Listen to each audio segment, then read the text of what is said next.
La escena prohibida de María Félix que Hollywood hizo desaparecer. La cinta duraba exactamente 7 minutos con 42 segundos.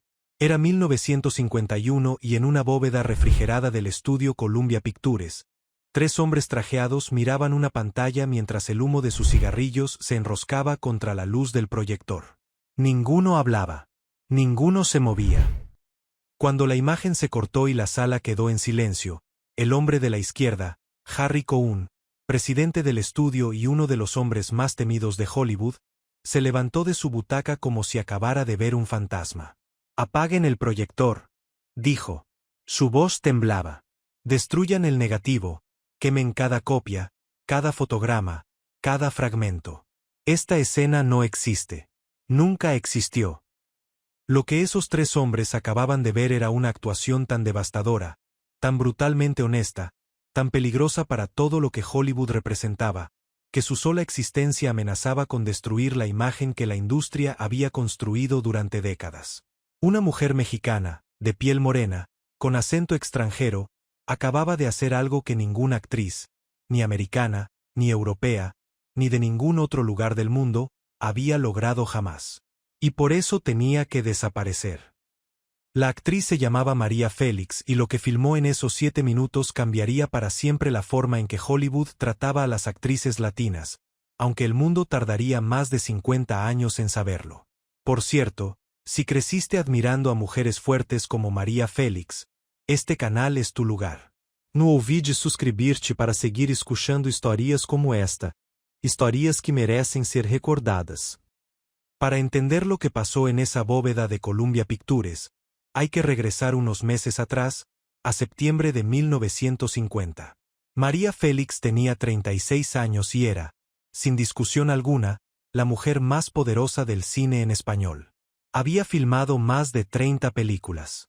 Era la 4ª actriz más fotografiada del mundo, después de Marilyn Monroe, Sofía Loren y Marlene Dietrich.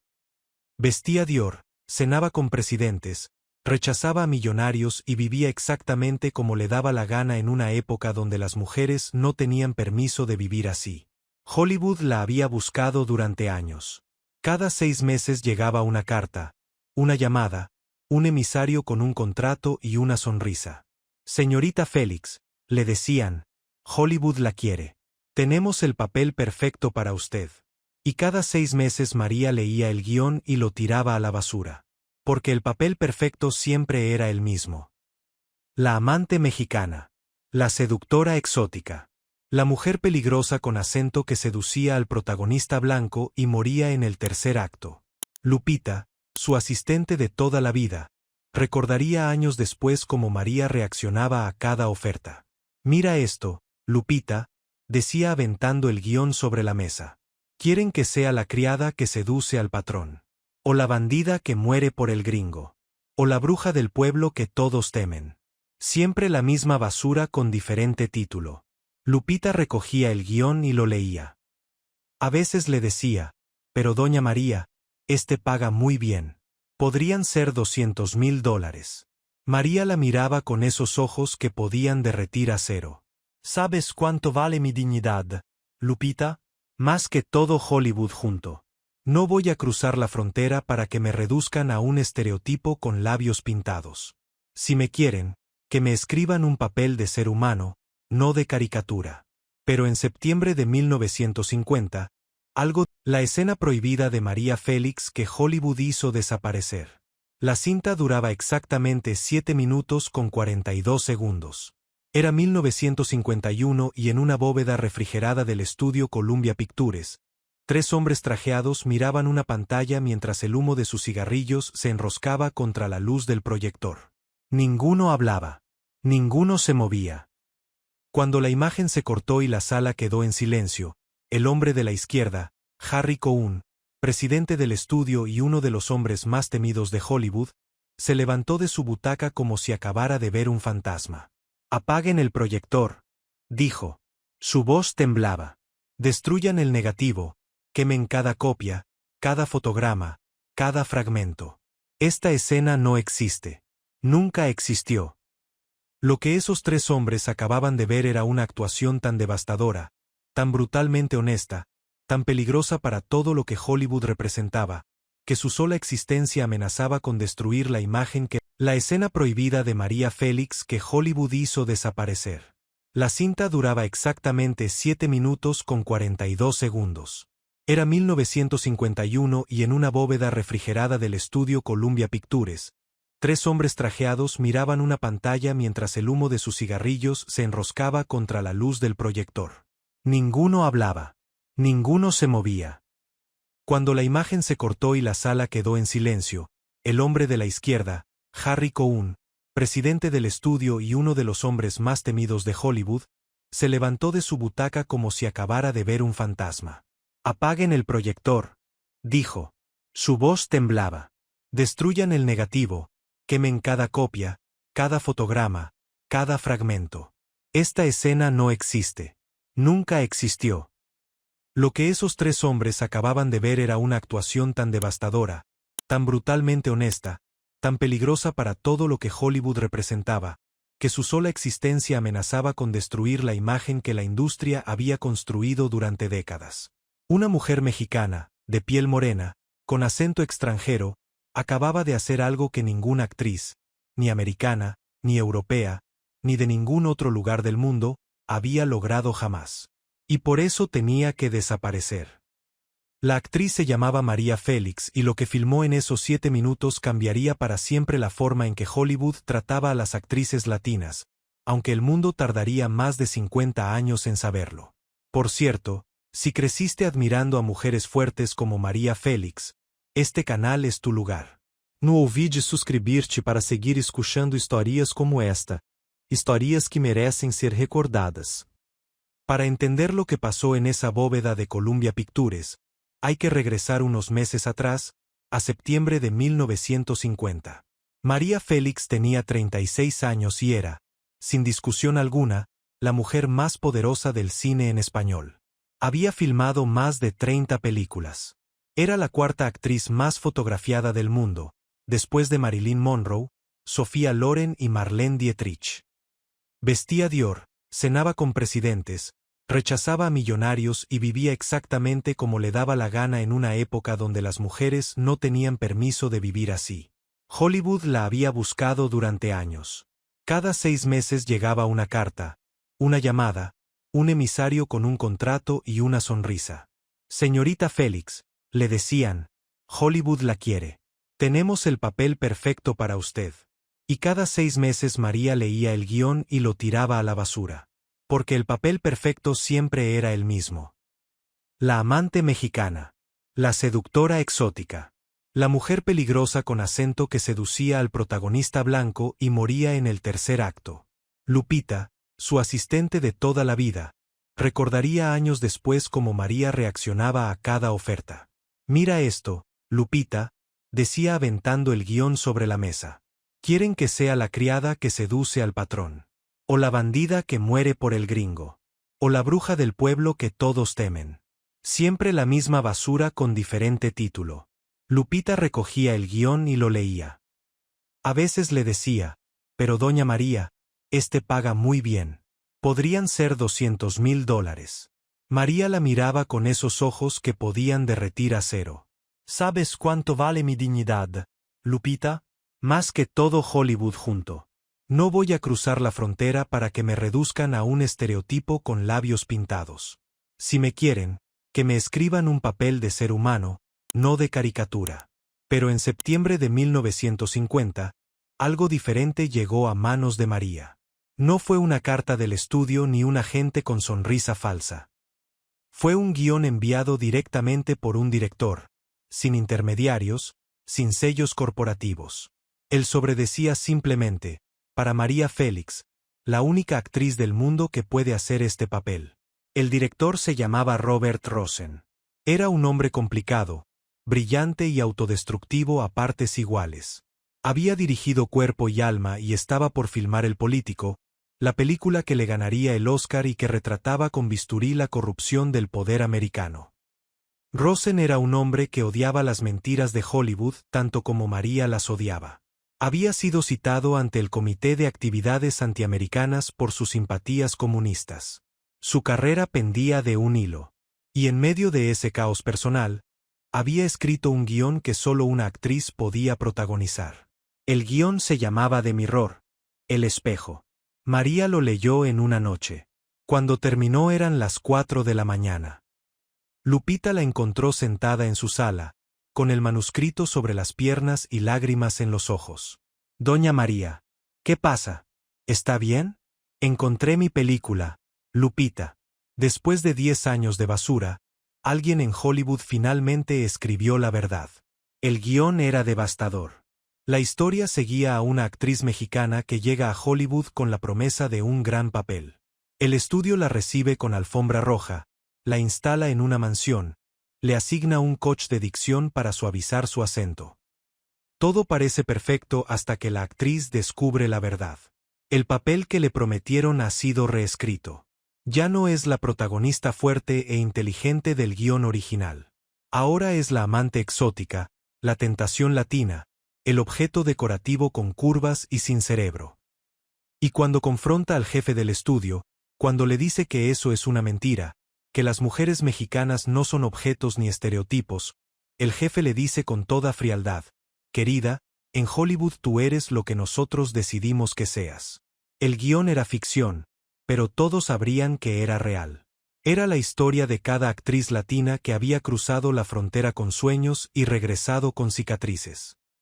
Era la historia de Dolores del Río, de Lupe Vélez, de Rita Hayworth, que tuvo que cambiar su nombre de Margarita Cancino y teñirse el pelo para que Hollywood la aceptara.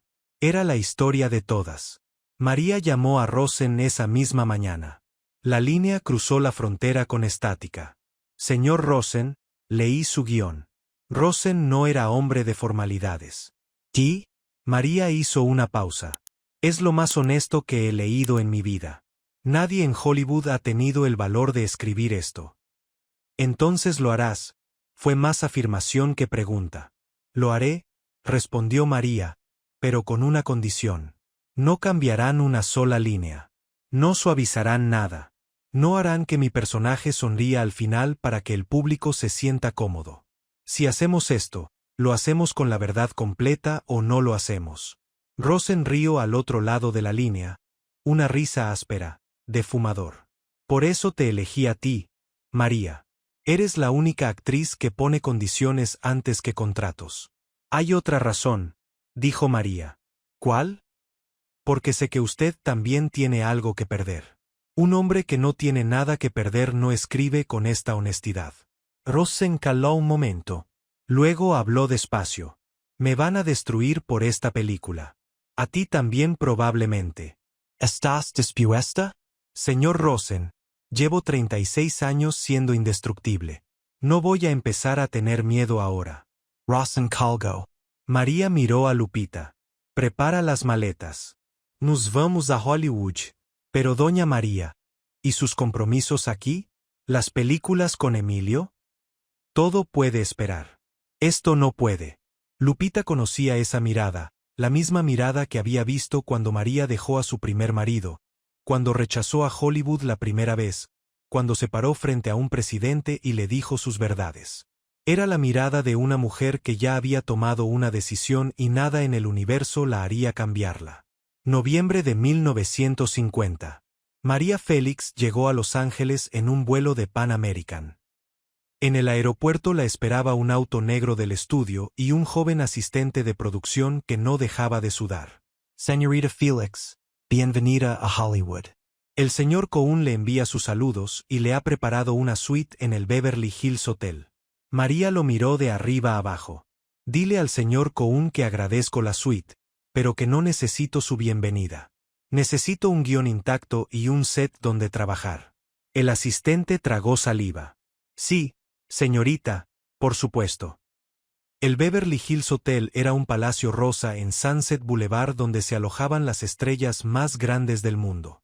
A María le dieron la suite 241, la misma donde Marlene Dietrich se había quedado 2 meses antes. Cuando entró, encontró un arreglo floral enorme con una tarjeta. Bienvenida a su nuevo hogar. Con Carino, Harry Cohn, Columbia Pictures. María leyó la tarjeta, la arrugó y la tiró al bote de basura. No me gusta que me regalen flores hombres que no conozco, le dijo a Lupita. Huela trampa. Lupita acomodó las maletas. María caminó hacia la ventana. Desde el piso 4 se veía la ciudad entera, los estudios, las palmeras, las luces que empezaban a encenderse con el atardecer. Así que esto es Hollywood, dijo en voz baja. Se ve bonito desde aquí. Desde arriba todo se ve bonito, respondió Lupita. El problema siempre es cuando bajas. María sonrió. Tienes razón. Mañana bajamos. Al día siguiente, María llegó al estudio Columbia Pictures a las 7 de la mañana. El set era enorme, un laberinto de hangares, oficinas y gente corriendo en todas direcciones. La llevaron a una oficina donde la esperaba Robert Rosen. Era un hombre de 42 años, cabello oscuro, ojos intensos, manos que nunca estaban quietas. Fumaba sin parar. Cuando vio a María se levantó y no le extendió la mano, sino que la miró directamente a los ojos durante varios segundos, como evaluándola. Eres más impresionante en persona, dijo finalmente. María no se inmutó. Lo mismo dicen de usted, señor Rosen. Lo que dicen de mí no suele ser un cumplido, respondió él con una sonrisa amarga. Hablaron durante 3 horas. Rosen le explicó su visión. La película tenía que sentirse como un documental, no como un melodrama de Hollywood. Los diálogos tenían que sonar como conversaciones reales, no como frases escritas para ganar premios. Y la escena central, la escena donde la actriz mexicana confronta al jefe del estudio, esa escena tenía que ser la más honesta, la más brutal, la más incómoda que se hubiera filmado jamás. Quiero que el público sienta vergüenza, dijo Rosen. Quiero que se den cuenta de que ellos son cómplices de este sistema. Cada vez que pagan un boleto para ver a una actriz latina reducida a estereotipo, están financiando la mentira. María lo escuchó con los brazos cruzados.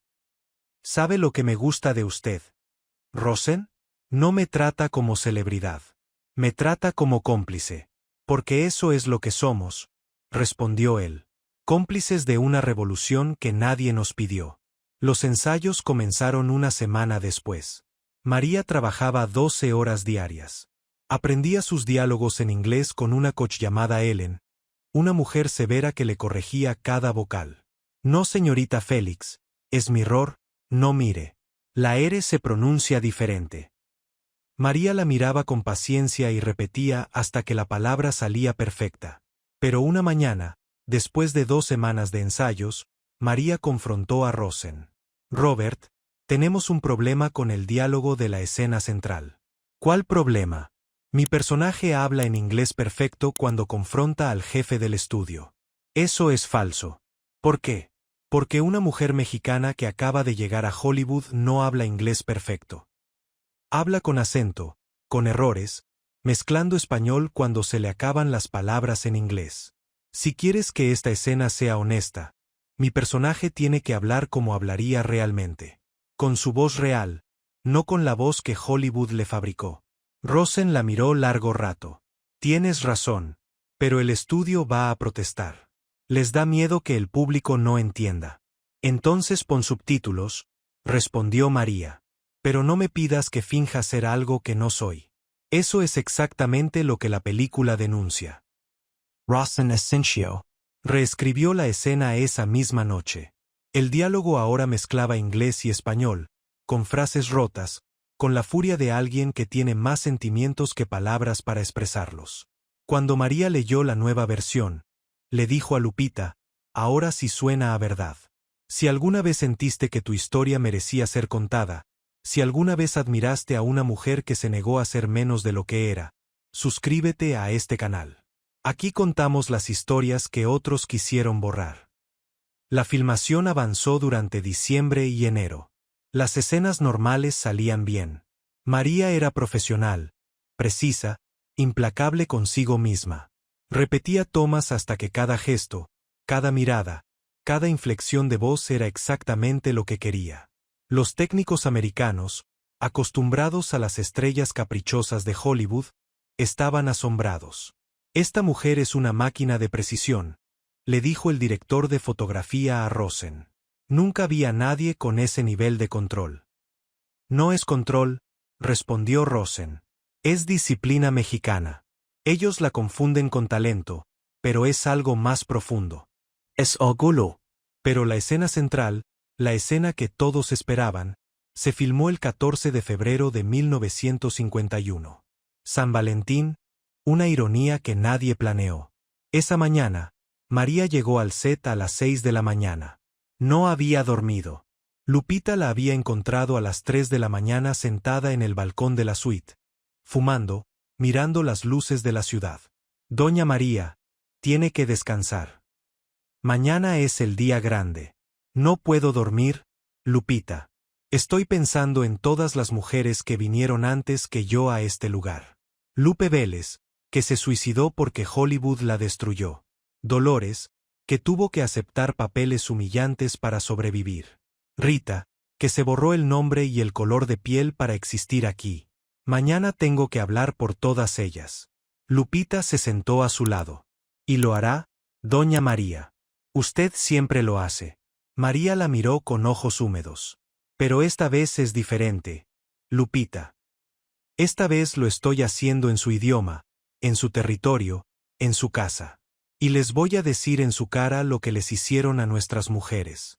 Si me destruyen por eso, al menos habré dicho la verdad.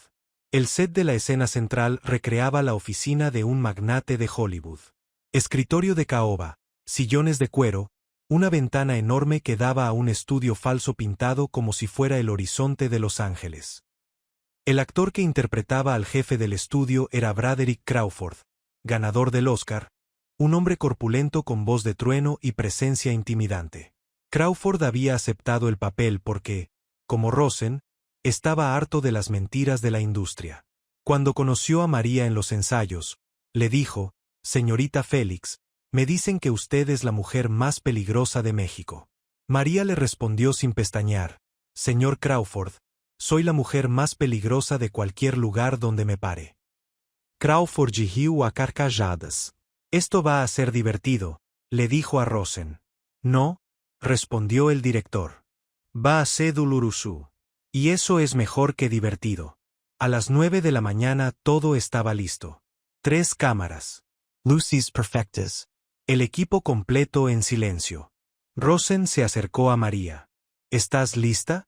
«No», respondió María. «Pero eso nunca me ha detenido». Rosen sonrió. Acción. La escena comenzó suave. María, interpretando a su personaje, Catalina Ríos, entraba a la oficina del jefe del estudio con paso firme pero contenido. Crawford, sentado detrás de su escritorio, la miraba con esa sonrisa condescendiente que María había visto en la cara de tantos hombres poderosos a lo largo de su vida. «Catalina, siéntate», dijo Crawford en su papel.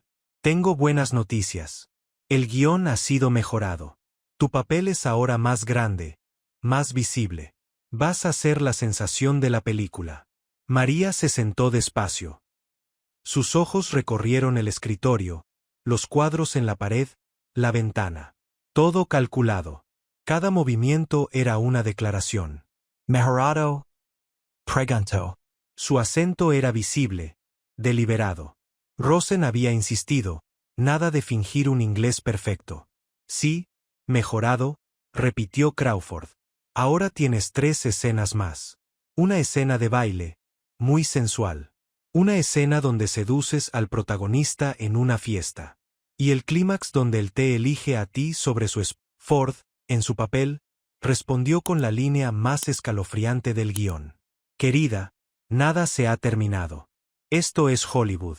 Nosotros decidimos cuando algo se termina. Y tú no eres nadie aquí. Eres una extranjera, una invitada. Y las invitadas que no se comportan se van a casa». María lo miró.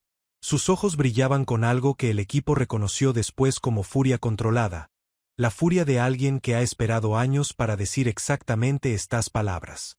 «Me iré a casa», respondió.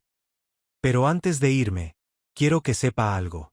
Allá en mi país, donde usted cree que no hay nada, donde piensa que solo hay desierto y pobreza y mujeres bonitas esperando que Hollywood las rescate, allá hay algo que usted nunca va a tener. Dignidad. Y esa es la diferencia entre usted y yo. Usted tiene un estudio, tiene dinero, tiene poder. Pero yo tengo dignidad. Y con eso me alcanza para destruirlo. Corton Sussurro Rawson. Pero nadie se movió. El set estaba en shock. Burnett Guffey seguía filmando. Los técnicos de sonido seguían grabando.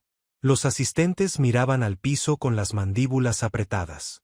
Crawford, todavía en personaje o quizás ya fuera de él, miraba a María con una expresión que mezclaba admiración y terror. «Corten», repitió Rosen más fuerte. Esta vez las cámaras se detuvieron. El silencio que siguió fue tan denso que podías mascarlo.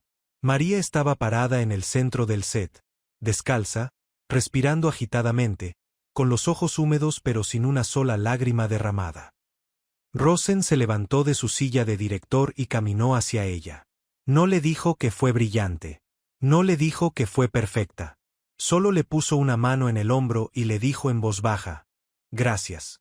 Gracias por decir lo que yo no pude decir con palabras». María asintió sin hablar. Recogió sus zapatos del suelo, se los puso y salió del set. Nadie intentó detenerla. Nadie se atrevió.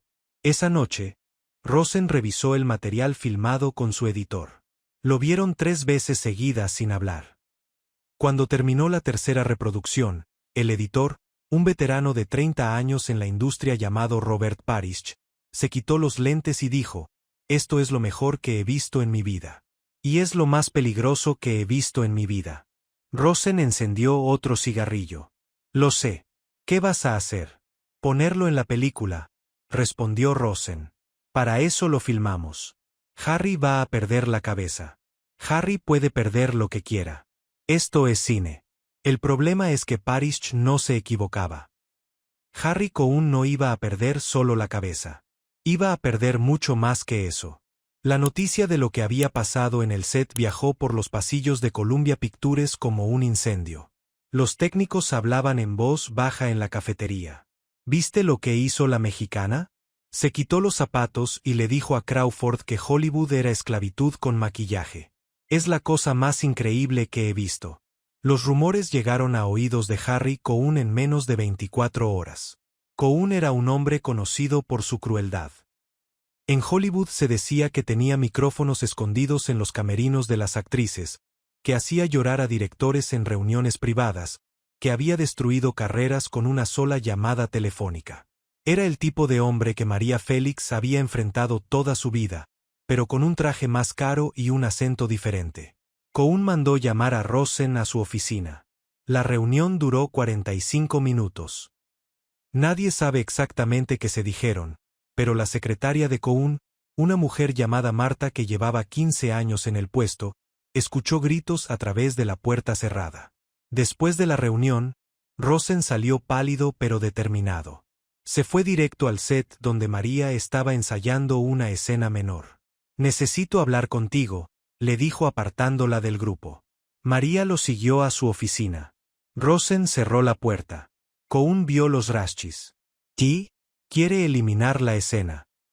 Dice que es antiamericana, que ataca a la industria, que va a causar un escándalo. María cruzó los brazos. «¿Y tú qué le dijiste?» «Que la escena se queda». María asintió. «Bien. Pero no va a aceptar un no, María. Cohn no acepta que nadie le diga que no. Va a pelear sucio». María sonrió, esa sonrisa que no era de alegría sino de preparación para la batalla. «Señor Rosen, llevo toda mi vida peleando sucio contra hombres que no aceptan un no. Este no es diferente. Solo habla otro idioma». 2 días después, María fue convocada a una reunión con Harry Cohn. Lupita quiso acompañarla, pero María se negó. «No, Lupita. Esto lo hago sola. Como todo lo importante. Si no vuelvo en 2 horas, llama a mi abogado en México y dile que publique todo lo que sabe». Lupita la miró asustada. «¿Todo lo que sabe de qué?». María le guiñó un ojo. «Él sabe». La oficina de Harry Cohn en el 5º piso de Columbia Pictures era un templo al poder. Paredes de caoba, alfombras persas, un escritorio del tamaño de un auto y detrás de él, un hombre de 60 años con cara de bulldog y ojos que no parpadeaban lo suficiente. Cuando María entró, Cohn no se levantó. Ese era su primer movimiento de poder, hacer que los demás se sintieran insignificantes desde el momento en que cruzaban la puerta. Pero María no era los demás.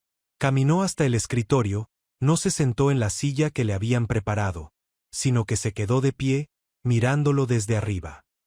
Otro movimiento de poder. Si quienes escuchan esto crecieron viendo a las grandes divas mexicanas, a las mujeres de la época de oro que no se dejaban de nadie, saben que este momento era inevitable. María Félix no iba a agachar la cabeza ante nadie, ni en México ni en Hollywood. Suscríbete para no perderte el resto de esta historia. Señorita Félix, comenzó Cohn en español sorprendentemente aceptable. Cohn hablaba varios idiomas, herencia de sus años negociando con distribuidores internacionales. He visto su escena. Es impresionante. Usted es una actriz extraordinaria. Pero hay un problema. María no respondió. Solo lo miraba. Esa escena no puede estar en la película, continuó Cohn. Es demasiado. Ataca directamente a esta industria, a este estudio, a las personas que le están pagando un salario generoso. María finalmente habló. Demasiado honesta o demasiado incómoda. No juegue conmigo, señorita Félix. Esto no es un set. Esto es un negocio. Y en este negocio, yo decido que se filma y que se destruye. María caminó hacia la ventana. Desde ahí podía ver los estudios enteros, los hangares donde se fabricaban sueños falsos, los lotes donde construían ciudades de cartón, las calles donde caminaban extras vestidos de lo que no eran. Señor Cohn, dijo sin voltearse, ¿sabe por qué vine a Hollywood? No por el dinero, no por la fama. Ya tengo ambas cosas. Vine porque un director honesto me escribió un papel honesto. Y ahora usted quiere destruir la única parte honesta de esta película. Cohn se levantó. Su voz cambió. Ya no era el empresario negociando. Era el hombre acostumbrado a que le obedecieran. Le voy a ser claro, señorita Félix. Esa escena no va a existir. Si usted insiste, rescindiré su contrato, la demandaré por incumplimiento y me aseguraré de que ningún estudio en este país vuelva a contratarla. María se volvió desde la ventana. Lo miró con esos ojos que habían visto todo, que no se asustaban de nada. Señor Cohn, le respondió, usted no me conoce. No sabe quién soy. No sabe de dónde vengo. No sabe lo que he sobrevivido. Caminó hacia él, cada paso deliberado. He sobrevivido a un marido que me quitó a mi hijo. He sobrevivido a un país que no quería que las mujeres pensaran. He sobrevivido a directores que querían comprarme, a presidentes que querían silenciarme, a una industria entera que quería reducirme a un par de curvas con lápiz labial. Hizo una pausa. ¿Y usted cree que me va a asustar con un contrato? Cohn la miraba con la mandíbula apretada. Nadie le hablaba así. Nadie. Ni los directores más grandes, ni los actores más poderosos, ni los políticos con los que cenaba. Nadie. Señorita Félix, dijo controlando la voz. En este país, yo soy la ley. En este estudio, yo soy Dios. Y Dios ha decidido que esa escena muere hoy. María sacó algo de su bolso. Un sobre. Lo dejó sobre el escritorio de Cohn con la delicadeza de quien coloca una bomba. Antes de que Dios tome su decisión final, sugiero que lea esto. Cohn miró el sobre. ¿Qué es esto? Es una carta que escribí anoche. Dirigida al New York Times, a Los Angeles Times, al Washington Post y a todas las agencias de prensa internacionales. Describe con detalle exacto lo que su estudio me pidió que hiciera con mi papel original, cómo se reescribió para convertir a una científica en una bailarina exótica, y cómo usted personalmente ordenó destruir una escena que denuncia el racismo y la explotación de actrices latinas en Hollywood. María hizo una pausa para dejar que las palabras aterrizaran. También incluye testimonios de otras actrices que han pasado por este estudio. Mujeres que hasta ahora no se atrevían a hablar, pero que están dispuestas a hacerlo si yo les doy el ejemplo. Cohn palideció. Su rostro pasó del rojo de la furia al blanco de la ceniza en 3 segundos. ¿Me está amenazando? Le estoy dando la misma oportunidad que usted me dio a mí, respondió María. Una decisión simple. Puede dejar la escena en la película y quedamos en paz. O puede destruirla y yo destruyo su reputación. Usted elige. Cohn miró el sobre como si fuera una serpiente. No lo abrió. No necesitaba abrirlo. Sabía que María Félix no era una mujer que farolease. Si decía que había testimonios, los tenía. Si decía que enviaría cartas, las enviaría. Salga de mi oficina, dijo Cohn. Su voz era plana, muerta. Salga y no vuelva hasta que yo la llame. María recogió su bolso. Dejó el sobre en el escritorio. Tiene 48 horas, señor Cohn. Después de eso, las cartas se envían solas. Caminó hacia la puerta. Antes de salir, se detuvo.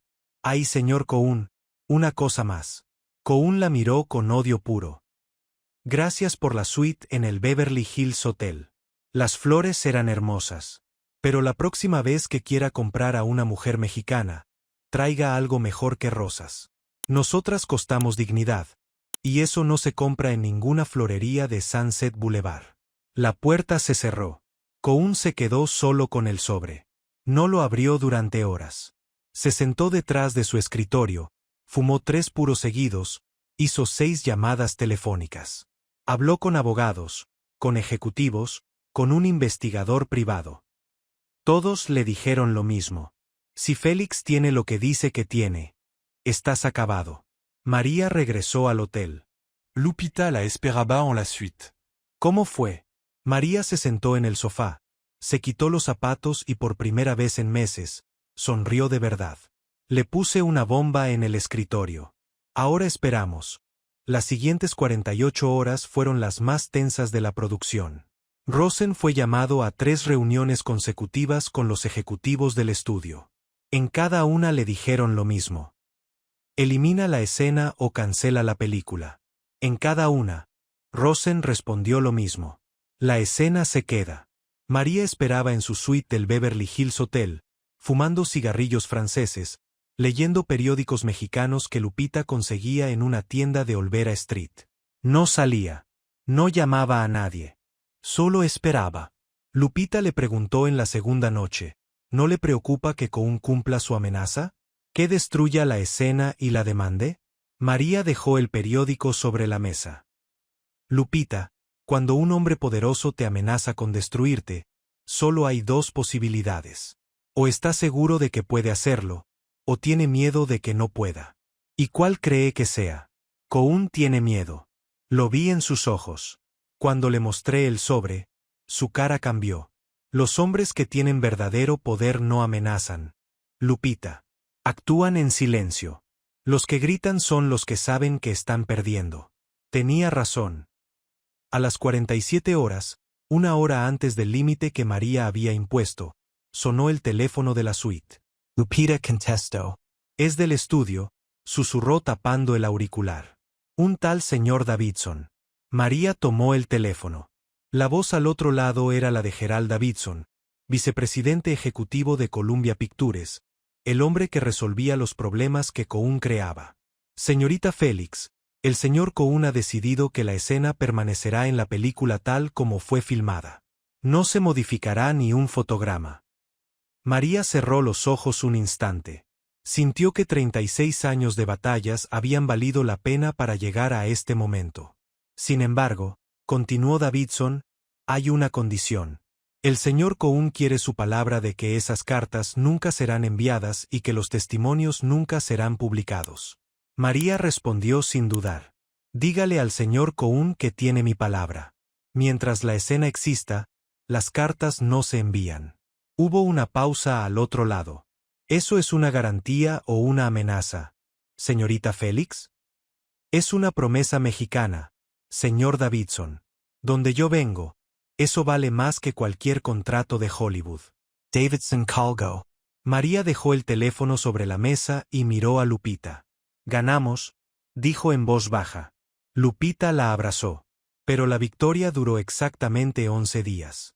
El 25 de febrero de 1951, mientras María filmaba las últimas escenas de la película en el estudio, Harry Cohn entró a la bóveda donde se almacenaban los negativos. Lo acompañaban 2 hombres, su abogado personal y el jefe de seguridad del estudio. Cohn había mantenido su palabra durante 11 días. Había dejado que la escena existiera en el montaje provisional. Había dejado que Rosen y Parrish la editaran, la pulieran, la integraran en la película. Y entonces, cuando todo estaba listo, cuando la escena formaba parte del corte final de The Mirror, Cohn actuó. «Abran la bóveda», ordenó. El jefe de seguridad abrió con una llave maestra.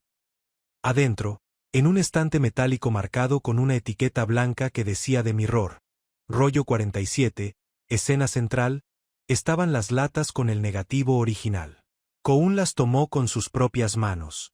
Llevó las latas a una sala de proyección privada, la misma sala donde había visto el material por primera vez. Proyectaron la escena una última vez. Los 7 minutos con 42 segundos pasaron en silencio. Cuando terminó, Cohn se levantó. «Destruyan el negativo», dijo. Su voz no temblaba esta vez. «Quemen cada copia, cada fotograma, cada fragmento. Esta escena no existe. Nunca existió». Su abogado intervino. «Harry, ella tiene cartas. Tiene testimonios.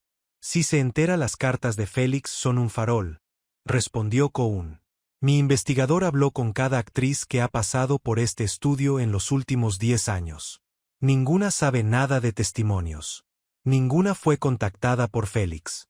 El sobre está vacío. María mintió». El abogado procesó la información. «¿Estás seguro?» «100% seguro». Félix jugó la única carta que tenía y era un bluff. Pero es un bluff muy bueno. Hay que reconocerlo. Entonces Cohn dio la orden definitiva. Los técnicos sacaron la película de las latas. El negativo fue cortado en tiras, sumergido en químicos y quemado en un incinerador industrial en el sótano del estudio. El proceso tomó 3 horas. Cuando terminó, no quedaba ni un fotograma de la escena central de The Mirror. Cohn llamó a su secretaria. «Comuníqueme con la señorita Félix en el Beverly Hills Hotel». 15 minutos después, María estaba al teléfono. «Señorita Félix», habla Harry Cohn. «Quiero informarle que la escena central de su película ha sido destruida. El negativo, las copias, todo. Ya no existe». El silencio al otro lado fue largo. 5 segundos. 10. Finalmente María habló. «Usted dio su palabra». «Usted también», respondió Cohn. «Investigué su sobre. Está vacío. No hay testimonios.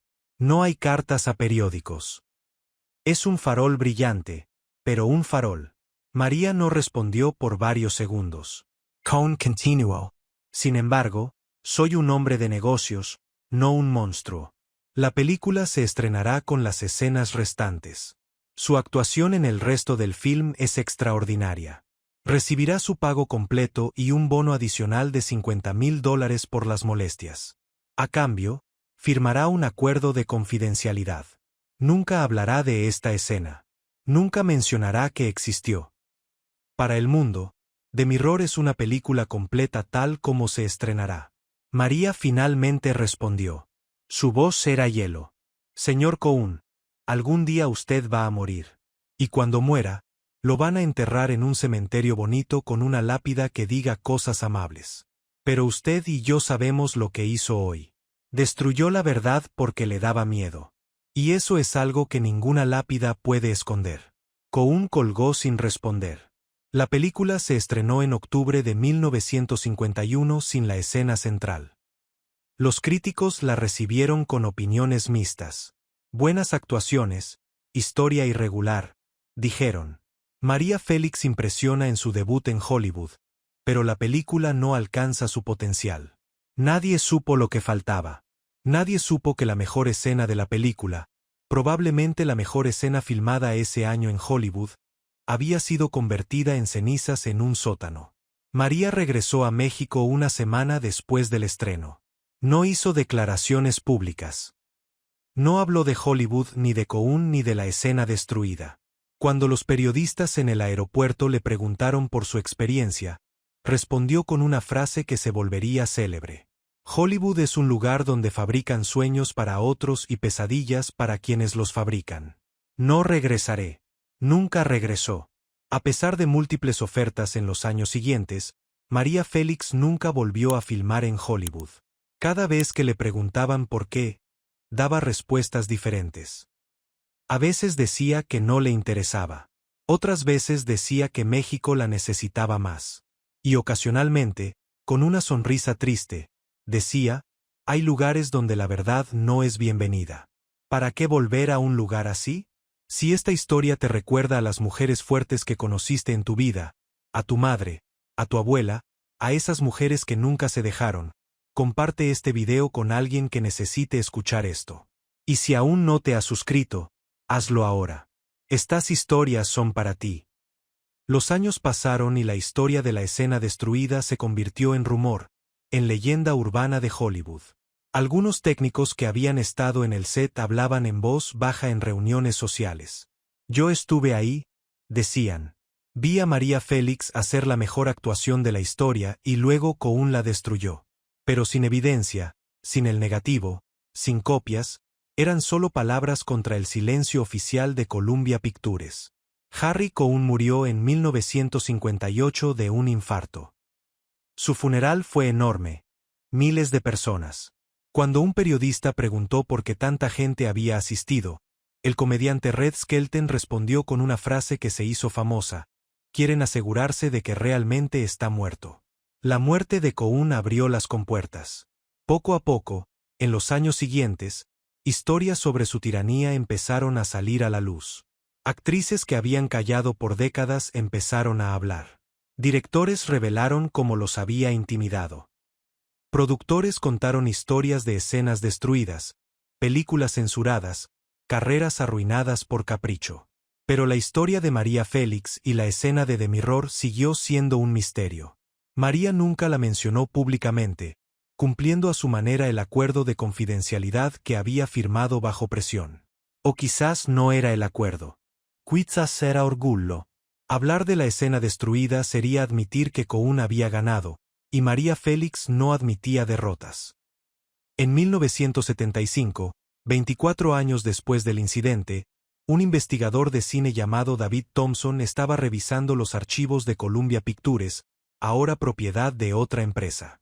Thompson buscaba material para un libro sobre el Hollywood de los años 50. En un sótano polvoriento encontró cajas llenas de documentos, contratos, memorandos internos. La mayoría era basura administrativa. Pero en una caja marcada como Confidencial 1951, encontró algo que lo detuvo en seco. Era un memorando interno de Harry Cohn, escrito de su puño y letra, fechado 25 de febrero de 1951. El memo decía lo siguiente: Ordner destruction immediata del negativo de The Mirror, Rollo 47. Escena central con actriz Félix. Razón: contenido subversivo, antiamericano, potencialmente dañino para la industria. La actriz filmó material no autorizado que ataca directamente las prácticas de este estudio y de Hollywood. En general, no se puede permitir que este material llegue al público. Nota personal: Félix es la mujer más peligrosa que ha pisado este estudio. Si hubiera nacido americana, habría sido presidenta. O revolucionaría. O ambas cosas. Thompson no podía creer lo que leía. Siguió buscando en la caja. Encontró más documentos. El contrato original de María con Columbia Pictures. El acuerdo de confidencialidad firmado bajo coacción. Y algo más, algo que hizo que se le erizara la piel. Era un sobremarcado con las iniciales MF y dentro había una nota escrita a mano en papel del Beverly Hills Hotel. La caligrafía era elegante, femenina, inconfundible. La nota decía: señor Cohn, el sobre que le dejé en su escritorio no estaba vacío. Contenía exactamente lo que le dije. Pero usted tenía razón en una cosa: era un farol. No porque no tuviera los testimonios, sino porque nunca planeé enviarlos. Las cartas eran mi seguro. Si usted respetaba la escena, las cartas morían conmigo. Si la destruía, bueno, algún día alguien encontrará esta nota. Y cuando la encuentren, sabrán la verdad. Que usted tuvo en sus manos la mejor escena jamás filmada en Hollywood y la destruyó por miedo. Firmado, María Félix. Thompson se quedó sentado en ese sótano polvoriento durante media hora sin moverse. María había planeado todo. El sobre, la amenaza, la nota escondida entre los archivos. Sabía que Cohn destruiría la escena. Sabía que investigaría y descubriría que no había contactado a otras actrices. Sabía que la llamaría farolera. Y por eso había dejado esta nota escondida, una bomba de tiempo esperando ser encontrada décadas después. Thompson publicó su hallazgo en 1976 en un artículo que sacudió la industria. La escena que Hollywood destruyó. La verdad sobre María Félix y Columbia Pictures. El artículo describía el memorando de Cohn, la nota de María y reconstruía con testimonios de técnicos sobrevivientes lo que había pasado en el set aquel 14 de febrero de 1951. La reacción fue inmediata y masiva. Periódicos de todo el mundo cubrieron la historia. Televisoras llamaban al estudio pidiendo declaraciones. Historiadores del cine calificaron la destrucción de la escena como uno de los actos de censura más graves en la historia de Hollywood. Robert Rosen había muerto en 1966, pero su viuda, Sue Rosen, habló públicamente por primera vez. Bob nunca superó la destrucción de esa escena, dijo con voz quebrada. Decía que era lo mejor que había filmado en su vida. Cuando se enteró de que Cohn la había destruido, no habló durante una semana. Simplemente se sentó en su estudio mirando la pared. Creo que una parte de él murió ese día junto con la película. Braderick Crawford, aún vivo en ese momento, dio una entrevista breve desde su casa en Brentwood. Me preguntan si recuerdo a María Félix. ¿Cómo olvidarla? Es la única actriz que me hizo sentir que yo no estaba actuando, que lo que pasaba en esa escena era real. Cuando se quitó los zapatos y me miró desde abajo, sentí miedo. No miedo del personaje. Miedo real. Porque sabía que esa mujer estaba diciendo la verdad y que la verdad en Hollywood es algo que nadie puede soportar. Periodistas buscaron a María para obtener su versión. En 1976 tenía 62 años y vivía entre su casa de Ciudad de México y París. Se negó a dar entrevistas sobre el tema durante meses. Finalmente, un periodista mexicano, amigo suyo desde hacía décadas, la convenció de hablar. Fue una conversación privada que el periodista grabó con su permiso, sabiendo que algún día sería histórica. María, le dijo, el mundo sabe lo que pasó en Columbia Pictures. ¿Quieres contarlo en tus palabras? María fumaba junto a una ventana que daba a los Campos Elíseos. Era otoño en París. Está bien, dijo, pero no quiero que suene a queja. No me gustan las víctimas y no soy una. Háblame de la escena. ¿Qué sentiste mientras la filmabas? María calló un momento largo. Sentí rabia, dijo finalmente. Rabia por todas las mujeres que habían estado antes que yo en Hollywood. Rabia por Lupe Vélez, que se suicidó a los 36 años porque no soportaba lo que la industria le hacía. Rabia por Dolores del Río, mi amiga, que tuvo que aceptar papeles humillantes para mantener su carrera. Rabia por Rita Hayworth, que borró todo lo que era mexicana para poder existir en ese mundo. Cuando filmé esa escena, no estaba actuando. Estaba hablando. Por primera vez en mi vida, estaba diciendo exactamente lo que pensaba en el lugar donde más importaba decirlo. ¿Y cuándo la destruyeron? Lloré, admitió María. Pero solo una vez.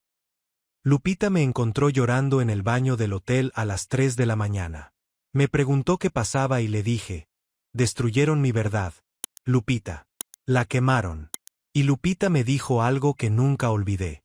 Doña María, la verdad no se quema.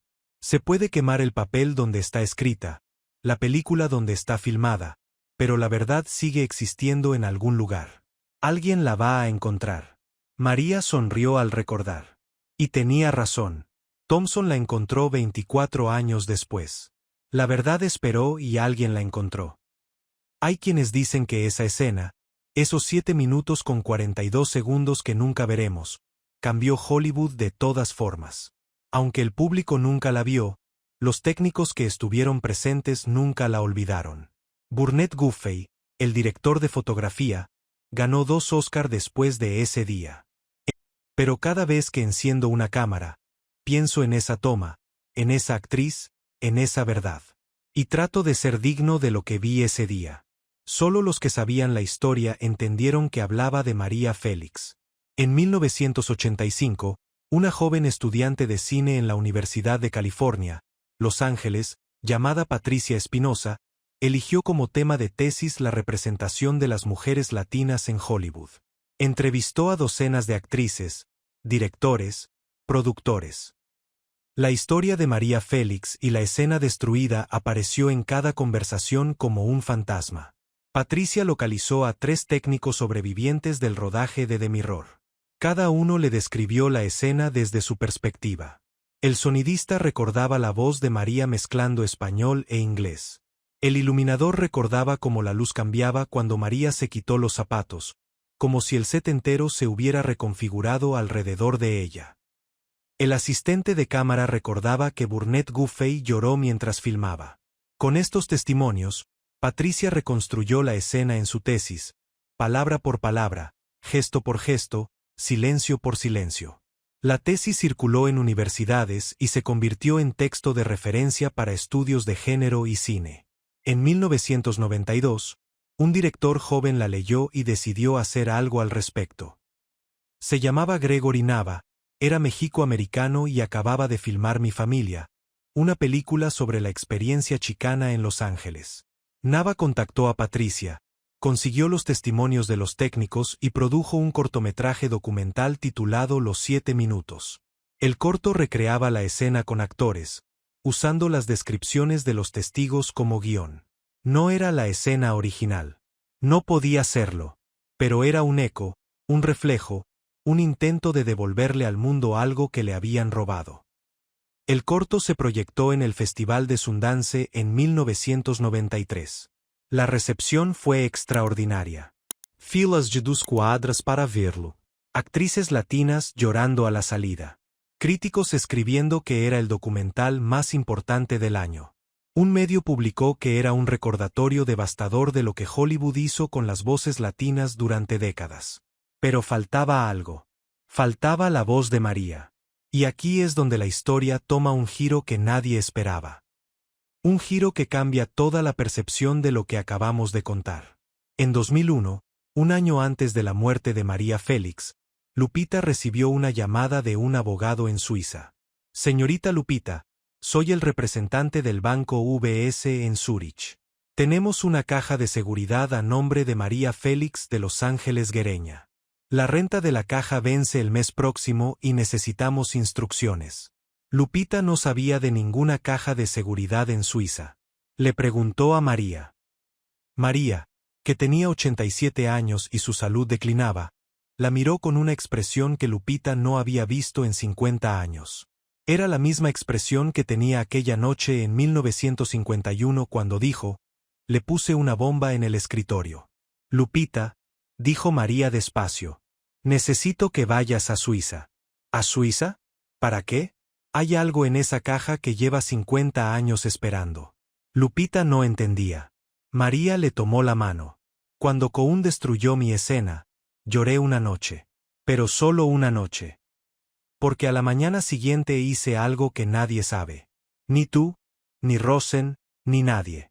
¿Qué hizo? La noche antes de que Cohn destruyera el negativo, cuando ya sabía que iba a hacerlo porque conocía a hombres como él, le pagué al técnico de la bóveda. Un joven mexicano llamado Ernesto Díaz que trabajaba como guardia nocturno en Columbia Pictures. Le pagué $5,000, todo lo que tenía en efectivo, para que hiciera una copia del rollo 47 antes de que Cohn llegara a destruirlo. Lupita se cubrió la boca con la mano. Ernesto hizo la copia a las 2 de la mañana, continuó María. Era una copia de 16 milímetros, no la calidad del negativo original de 35 milímetros, pero era una copia completa.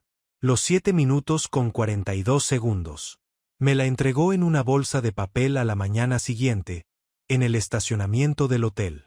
Yo tomé un taxi al aeropuerto, volé a Suiza con escala en Nueva York y deposité la copia en una caja de seguridad del banco UBS en Zúrich.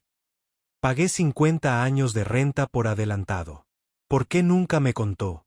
Por la misma razón que escondí la nota entre los archivos de Cohn. Porque algunas verdades necesitan tiempo. Si yo hubiera revelado la copia en 1951, Cohn me habría destruido. Si la revelaba en los años 60 o 70, otros hombres como Cohn me habrían destruido. Pero ahora tengo 87 años. Ya no pueden hacerme nada.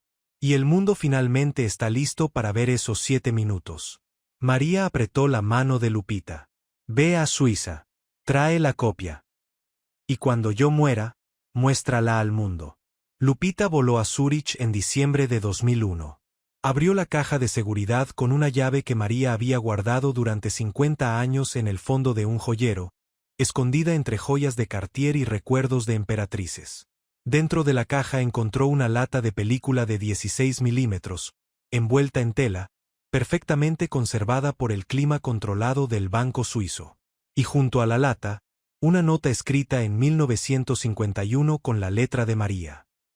Para quien encuentre esto, aquí está la verdad que Hollywood intentó destruir. Soy María Félix y esta es mi escena. La escena que me costó todo y que no cambiaría por nada. Si estás leyendo esto, significa que el mundo finalmente está listo. Muéstrala. Y no dejes que nadie vuelva a apagarla. María Félix murió el 8 de abril de 2002, el día de su cumpleaños número 88. Lupita cumplió su promesa. 6 meses. Era María. Descalza. Furiosa. Magnífica. Los 7 minutos con 42 segundos que Hollywood quiso borrar de la historia.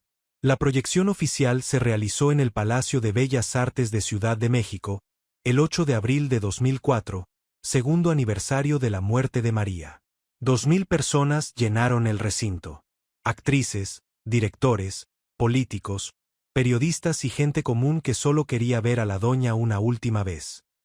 Cuando las luces se apagaron y la imagen granulada de María apareció en la pantalla, una mujer de 36 años entrando a una oficina de Hollywood con paso firme, el público entero contuvo la respiración. Y cuando María se quitó los zapatos, cuando miró hacia arriba a Crawford y dijo aquellas palabras sobre dignidad y esclavitud con maquillaje, 2,000 personas lloraron al mismo tiempo. No en silencio. Lloraron con sonido, con sollozos, con esa clase de llanto que solo sale cuando algo que llevabas guardado por mucho tiempo finalmente se libera. Cuando terminó, nadie aplaudió. El silencio duró casi 1 minuto completo. Y después, como una ola que empieza pequeña y se convierte en tsunami, el aplauso comenzó. Primero una persona, luego 10, luego 100, luego 2,000. De pie. Aplaudiendo a una mujer que ya no estaba pero que acababa de hablar desde la pantalla con más fuerza que cualquier persona viva en esa sala. Lupita, sentada en primera fila con 80 años, aplaudía con lágrimas corriendo por sus mejillas. Lo logró, doña María, susurró. La verdad no se quema. La escena se digitalizó, se distribuyó, se proyectó en festivales alrededor del mundo. Cannes le dedicó una sección especial. El Instituto Americano de Cine la incluyó en su lista de las 100 escenas más importantes jamás filmadas. Escuelas de actuación la usan como material de estudio. Directores la citan como inspiración. Y cada año, el 14 de febrero, aniversario de la filmación original, se proyecta en la Cineteca Nacional de México como recordatorio de lo que el poder puede destruir y la verdad puede sobrevivir. Hay un detalle más de esa noche de 1951 que nadie conocía hasta ahora. Un detalle que Lupita reveló en su última entrevista, ya muy anciana, poco antes de morir. Cuando María salió del set después de filmar la escena, cuando caminó por los pasillos de Columbia Pictures con sus tacones repiqueteando en el piso de concreto, se cruzó con una joven. Era una extra, una chica mexicoamericana de no más de 20 años, con el cabello negro y los ojos enormes. La chica la reconoció y se detuvo. Señorita Félix, dijo temblando. Soy Carmela. Soy de Guadalajara. Trabajo aquí como extra desde hace 1 año. María la miró. ¿Te tratan bien? La chica bajó la vista. Me dijeron que si quería un papel con diálogo, tenía que ser amable con cierto productor. María sintió que algo se rompía dentro de ella. Algo que ya estaba roto desde antes pero que se rompía otra vez, más profundo. ¿Y qué hiciste? Dije que no, respondió Carmela. Y desde entonces solo me dan trabajo de extra. Ni una línea. Ni un primer plano. Nada. María se quitó un anillo del dedo. Era un anillo de oro con una esmeralda pequeña que le había regalado Agustín Lara. Lo puso en la mano de Carmela. Toma esto. Cuando sientas que no puedes más, cuando pienses que todo está perdido, mira este anillo y recuerda que una mujer mexicana estuvo aquí antes que tú y no se arrodilló. Carmela empezó a llorar. Pero señorita Félix, este anillo vale. Vale exactamente lo que necesitas que valga, interrumpió María. Un recordatorio de que ningún hombre en ningún estudio tiene el poder de decirte quién eres. Eso lo decides tú. Y se fue. Carmela nunca obtuvo un papel con diálogo en Hollywood. Dejó la industria 2 años después, regresó a Guadalajara, se casó, tuvo 3 hijos. Pero guardó el anillo toda su vida. Y cuando murió en 2019, a los 88 años, la misma edad que María, sus hijos encontraron el anillo en su joyero con una nota. Este anillo me lo dio María Félix en un pasillo de Hollywood en 1951. Me dijo que ningún hombre podía decidir quién soy yo. Tuve miedo muchas veces en mi vida, pero cada vez que miraba este anillo recordaba sus palabras y encontraba fuerzas para seguir adelante. Gracias, doña María, por el anillo y por la valentía. Esa nota se publicó en 2020. Se hizo viral. Millones de personas la leyeron. Y muchas lloraron, no por la nota, sino por darse cuenta de que María Félix no solo era una estrella de cine. Era una mujer que en los pasillos oscuros de Hollywood, lejos de las cámaras, le daba su anillo a una desconocida para recordarle que valía algo. Eso no es fama. Eso no es talento. Eso es humanidad pura. Y quizás esa es la verdadera lección de esta historia. No se trata de una escena destruida o de una copia escondida en Suiza durante 50 años. No se trata de Harry Cohn ni de Hollywood ni de estereotipos. Se trata de algo más simple, más profundo, más universal. Se trata de la valentía de ser quien eres cuando todo el mundo quiere que seas otra cosa. María Félix fue a Hollywood y le dijeron, sé lo que nosotros queremos que seas. Y ella respondió, no, soy lo que yo decido ser. Y cuando destruyeron su verdad, no se rindió. La escondió. La protegió. Esperó 50 años. Y al final, la verdad salió. Como siempre sale. Porque las verdades son como María Félix. No se arrodillan ante nadie. Ni siquiera ante el tiempo. Es curioso cómo funciona la memoria. Harry Cohn tuvo un imperio. Dinero, poder, miedo. Controlaba a cientos de personas. Destruía carreras con una llamada. Pero hoy nadie visita su tumba. Nadie cuenta su historia con admiración. Nadie se inspira en él. María Félix tuvo algo diferente. Tuvo dignidad. Y la dignidad, a diferencia del poder, no se destruye cuando mueres. Se multiplica. Cada mujer que hoy se para frente a un hombre poderoso y dice no, cada actriz que rechaza un papel humillante, cada persona que elige la verdad aunque cueste todo, está repitiendo lo que María hizo en esa oficina de Hollywood hace más de 70 años. Se está quitando los zapatos. Se está parando descalza frente al poder. Y está diciendo con su propia voz, aquí estoy. No soy lo que tú dices que soy. Soy lo que yo decido ser. Y eso nadie me lo quita. Ni tú, ni Hollywood, ni el tiempo. Esa es María Félix. Esa es su leyenda. Y ahora es tuya también. Si esta historia te hizo sentir algo, si te recordó a alguien que conoces o a alguien que fuiste, cuéntamelo en los comentarios. Y si creciste escuchando historias de mujeres valientes, de las mujeres de antes que no se dejaban de nadie, suscríbete a este canal. Porque aquí contamos esas historias. Las historias que merecen vivir para siempre. Porque las leyendas no mueren. Solo esperan a que alguien las cuente otra vez. Y María Félix sigue esperando. Descalza. Furiosa. Magnífica. Como siempre.